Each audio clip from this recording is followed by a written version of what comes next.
دھیمے اور میٹھے انداز میں بات کرتے. دھیمے اور میٹھے انداز کا کیا مطلب ہے؟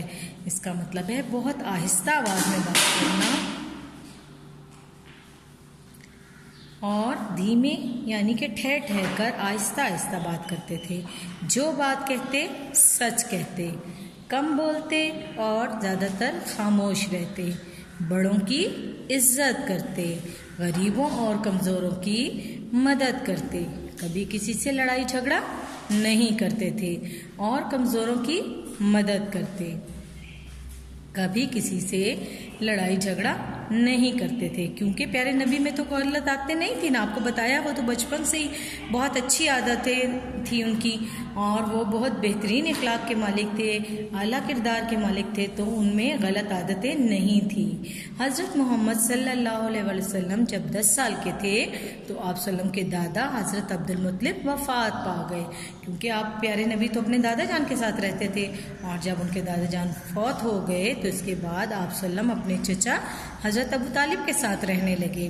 آپ صلی اللہ علیہ وسلم اپنے چچا کے کاموں میں ان کی مدد کرتے تھے کیونکہ اپنے چچا کے ساتھ رہا کرتے تھے تو بہت خیال کرتے تھے ان کا. ان کے چھوٹے چھوٹے کام کر دیتے تھے.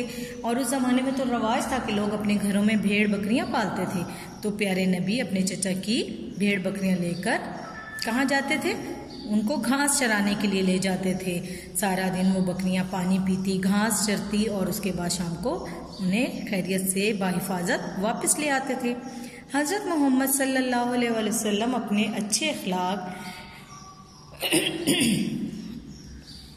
حضرت محمد صلی اللہ علیہ وسلم اپنے اچھے اخلاق کی وجہ سے لوگوں میں مشہور ہو گئے. کیا ہوا تھا کہ آپ کی شہرت بہت دور دور تک پھیل گئی تھی. مشہور ہونے کا مطلب نام ہونا. دوسرے لوگ جو تھے, جو کفار مکہ تھے, جو مکہ کے رہنے والے تھے یا دوسرے شہروں کے لوگ بھی آپ صلی اللہ علیہ وسلم کو پہچاننے لگے. جب بھی سچائی اور دیانتداری کا ذکر ہوتا تو سب کی توجہ حضرت محمد صلی اللہ علیہ وسلم کی طرف جاتی. سب جانتے تھے کہ محمد صلی اللہ علیہ وسلم سے بڑھ کر سچ بولنے والا اور امانت دار کوئی نہیں کیونکہ یہ ہمارے نبی کی خوبی تھی کہ وہ ہمیشہ سچ بولتے تھے. آپ صلی اللہ علیہ وسلم جب جوان ہوئے تو تجارت کرنے لگے. تجارت کیا چیز ہے؟ تجارت کا مطلب ہے کاروبار کرنا. تجارت میں بھی آپ صلی اللہ علیہ وسلم کی دیانتداری بہت مشہور ہوئی. تجارت میں آپ نے منافع حاصل کرنے کے لیے کبھی جھوٹ نہیں بولا. اس طرح آپ کی سچائی اور امانت داری کی شہرت دور دور تک پھیل گئی. انہی خوبیوں کی وجہ سے کافر بھی آپ صلی اللہ علیہ وسلم کو صادق اور امین کہتے تھے. یعنی کہ پیارے نبی کو ایک لقب مل گیا, صادق اور امین. ٹھیک ہے جی, ہم تھوڑے سے مشکل الفاظ کی مشق کر لیتے ہیں.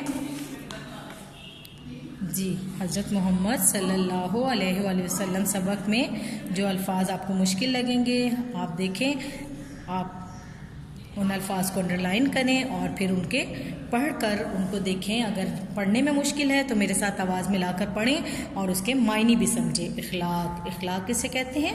عادات.